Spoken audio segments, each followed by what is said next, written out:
Alright,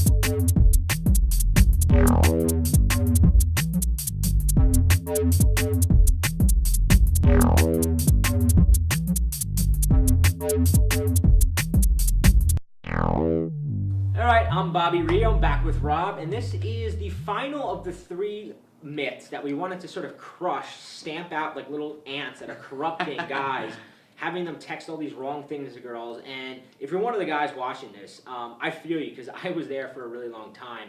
I can't tell you how many girls that I let slip away. I was on Match.com for a while, and I had met these really great girls, and time after time I would just lose them.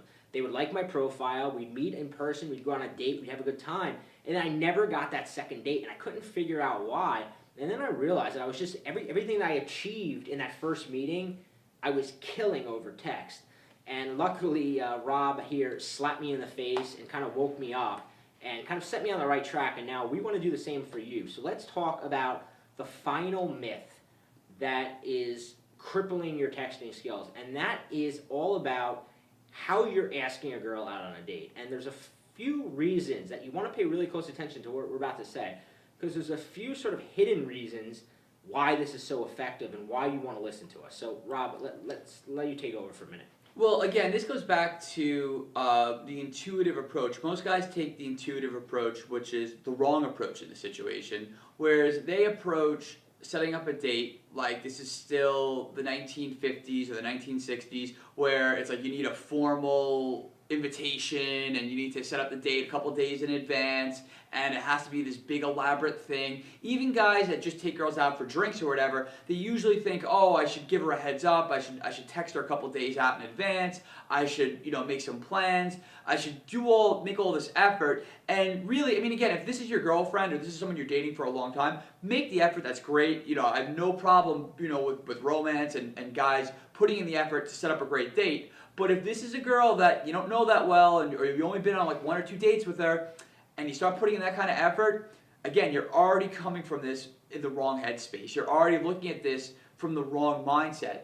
The way you should be looking at it as, look, this is year 2012, things are much more casual. The smartphone has, and I say this a lot, it really has revolutionized dating in the way that we set up dates, the way that we get to know people, the way that we do things, and you don't want to be texting or setting up dates like you're living in, 1950. Yeah. Definitely one of the things that I learned, and when I kind of realized this, and is that when you set up a date and you do it the old-fashioned way of, hey, what are you doing Friday night? Let's meet up. You're really pigeonholing yourself, and you're kind of preventing yourself from probably meeting up with her. I always tell this story is that when I kind of figured this out, what I realized is that when you set up a date in the sense of like, hey, I'm going to be going here, why don't you meet up with me? It opens you up the ability to set up as many dates or continue to try to set up as many dates as you want. To give an example, I had met this girl, Nicole, out, and it was my birthday, and I was actually out with another girl at the time. I was dating another girl at the time who wasn't with me, but I met Nicole at the time. I couldn't really have a relationship with her because I was in another relationship, but I kept in touch with her, and over the course of the month, I was just randomly inviting her out to parties I was going to, and a lot of times she would say, no, I can't make it tonight. But since I never set up a formal date, I never really got rejected. I just got her saying, hey, I couldn't make it. Well, sure enough, a couple months later, I'm heading out, and I'm like, hey, you know what, let me throw her a text that I'm going to this Halloween party. Sure enough, she shows up there and winds up going home with me. Now, had I 3 months earlier asked her out on a formal date, like Rob said, and I know a lot of my students, I get texts all the time from them saying, hey, I asked her out to, I bought tickets to this concert, and I asked her if she wanted to go to it with me. And then she said no, and now you're standing there with egg on your face. And listen, getting rejected is nothing to be ashamed of, but it makes it very hard for you from that point to then ask her out again, because now you're putting her in a position to reject you. And now it's like, how many times are you going to do that before you give up? Whereas when you're doing it the way we're suggesting, and you're kind of just throwing things out there, you can literally have 10 different girls that you just throw it out there. Hey, I'm going to be here. Why don't you meet me for some ice cream? Hey, I'm going to be here. Why don't we do this? And if they don't respond, I mean, you can go on forever. Yeah, absolutely. And I mean, you know, even the day that you're asking, like you were saying before, a lot of guys say, oh, let's meet up on Friday or Saturday night. Don't set up dates on Friday or Saturday night. Friday or Saturday night should either be time for your friends or time to meet new girls, but the weekend is not really a good time to go out with a girl that you don't know that well. So really, you should be reserving date nights for Monday, Tuesday, Wednesday, sometimes a Sunday. And I'll just give you a quick example that happened literally yesterday. I texted a girl. I said, "Hey, you know, this girl's being a real pain to get out, and I couldn't, you know, been trying for weeks to, you know, really attractive girl. So I wanted to get her out. So I kept texting her, no response, or she was saying, "Oh no, I can't come out." It's almost to the point that she was getting angry that I was texting her. She's like, "What? You know, like I can't come out. I'm working. I'm busy. Blah blah." So I texted her again. She said, "I'm busy. Whatever." You know, I forgot. You know, I didn't feel like I got rejected. I just, all right, fine, whatever. You know, went off my day. And sure enough, 11:30 that night. I guess she got out of work early, or she came home, she had a glass of wine, decided that she wanted to meet up with someone, but suddenly I was getting a text from her, "What are you doing right now?" And that, you know, led to a great date that ended, you know, really good. So the point of it is that, you know, if I wasn't constantly throwing out the invitations out there, even though she was saying no, and almost to the point where she was getting, you know, like why are you still texting me? Like, she was almost surprised I was being so persistent. But the thing was, I never really looked at it like I was really getting rejected. In fact, I thought it was kind of cute. So if you have that attitude that, you know, you really don't care and that you're just kind of throwing out invitations. Playful persistence, is that what you call it? Playful persistence, yes. That is that's sort of the way I think of it. The phrase that I associate with just doing what you want. You know, if you like this girl, you should keep pursuing her, but just don't take it that seriously. And you know, like Bobby's saying, like when you're setting up these big, grand, romantic invitations, like I want to take you to the concert on Friday and wear your finest, you know, black cocktail dress. I mean, you're setting things up in such a way that, you know, when she says no, it's gonna look bad. It's gonna look bad for you. It's just not gonna be pretty. Like, you know, you're gonna feel embarrassed. It's gonna be weird. Whereas when you're just like, hey, you know, I'm going out grabbing a beer. You wanna get a drink, or hey, I'm gonna, you know, one of my favorite texts. Yeah, sorry.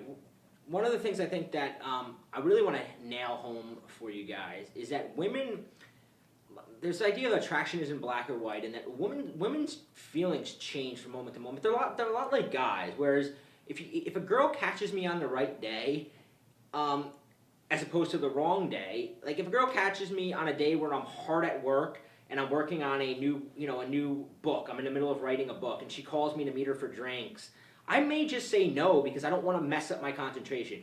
But 2 days later, when I finish the book and I'm in a mood to just go out and have a drink, if I get that same text from that same girl, I may be damn well anxious to go meet her. And I think a lot of guys don't realize that you don't know, when a girl pulls out her phone and looks at your text or your invite, you don't know what state of mind she's in. You don't know if she just got done getting yelled at by her boss. You don't know if she just got done talking to her ex-boyfriend who told her that he's thinking about getting back together. You have no clue what's going on in her life when she gets your text. So what you have to keep in mind is that, like, her life changes on a day-to-day basis, and it's a lot of times it's all about capturing her at that right exact moment. Yeah, it's that availability, and that's the thing is when you're constantly throwing out invitations out there and just not really looking for much of a response, and you're just kind of throwing out, hey, let's do this, let's do that. And you're constantly just giving her hooks to grab onto, and she might not grab onto the first couple hooks you throw out there, but as long as she's telling you, the only time she rejects you, she says, "Stop texting me," or "Oh, like I'm with, I have a boyfriend," or whatever. Those are legitimate excuses. But other than that, anything else she says, that's just her playfully just sort of like pushing you away, and it's your job as a man to keep coming back and keep throwing those hooks out there. Because like Bobby's saying, like, you don't know what's going on in her life. You don't know how she feels. She might really like you, just that, like, it's just a bad time for her. So as long as you're like throwing things out and you're doing it playfully, that's when you're gonna, achieve the most amount of dating success.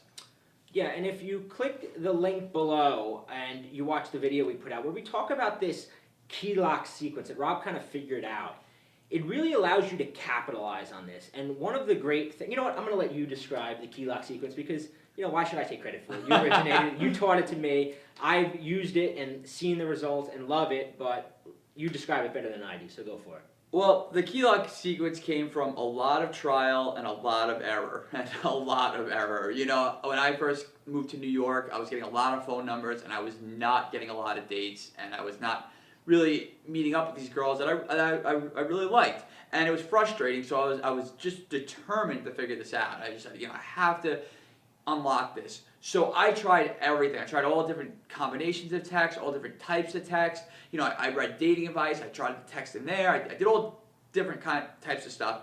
And eventually I sifted away the absolute most effective way to go about this. And the way to do it is sending just 3 texts. Because you send any more text, you know, you're starting to get annoying, you're starting to get weird, she's starting to wonder why, you know, you're not asking her out. So there's a sequence of 3 texts that you send out. That's this key lock sequence. And the real beauty of these 3 texts is that I found that girls are going to say no to you when they're in a logical state of mind. When you say stuff like, hey, what's up? Logically, she's going to respond, hey, nothing much. Or you say, hey, how you doing? She's going to logically respond, I'm doing okay, or I'm doing well. You know, whenever you're setting up this dynamic where you're asking these sort of pleasantries, which we talked about, you know, in the video yesterday, you're setting her up to respond to you logically. And when a girl's making a sexual decision, you know, whether to meet up with you, make out with you, go home with you, she's not going to make that decision in a logical headspace. Logical equals no. It's just yeah. It's like when you're going to buy a new car and you logically start thinking about it, and you're thinking about the payments you're going to have to make, and you start thinking about the gas mileage. You always talk yourself into no. But emotionally, that's where you make yes decisions, and talk a little bit about that. Yeah, so when she's in an emotional state of mind, as you can probably imagine, you can just picture the girl that you like, and just picture her, you know, laughing at all your jokes, leaning over, trying to listen to everything you're saying, agreeing with everything you're saying. You know, she's all bubbly when she's dancing, she's very animated. You can just imagine a girl acting like that, and then you can probably absolutely imagine you just taking that girl by the hand, taking her out of the bar, and going home with her and having awesome sex. And the reason that you could imagine that is because when girls are in that emotional, fun, sort of playful state of mind, that's when they're going to be very open to moving a romantic relationship forward. Whether it's, you know, giving out her number, meeting up with you for a date, making out with you, going home with you, all those things are going to happen when she's feeling good emotions, and those good emotions are coming from you. And that's what this key lock sequence does, is that it's all predicated on creating the 3 most important good emotions that a woman needs to feel before she's going to feel good about meeting up with you for a date. Emotional equals yes. Just think of it that way. If you want to get a yes answer, you've got to first invoke an emotion, and you've got to capitalize on that as quickly as possible, because emotions fade. A woman feels an emotion, but if you don't capitalize on it, sure enough, something else takes her attention away, that emotion fades, and now 2 days later you say, hey, let's hang out, that emotion's gone. Now it's back to a logical question that you're asking her, and logical questions get no. So below is a video that describes all of this in more detail, and I think that you're really going to sort of be awakened to a lot of different concepts that you might not be thinking of it when it comes, when you pull out your cell phone and you're like, I'm going to send this girl a text. You might not realize there's a lot of sort of sub-dynamics taking place beyond the surface, that when you know this and how this works, a whole sort of new exciting world opens up for you. So watch the video below and let us know what you think.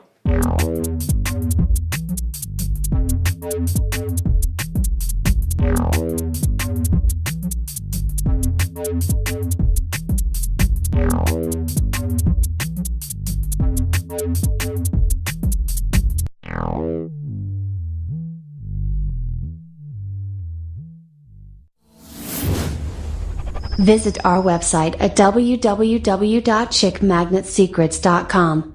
Thank you for viewing.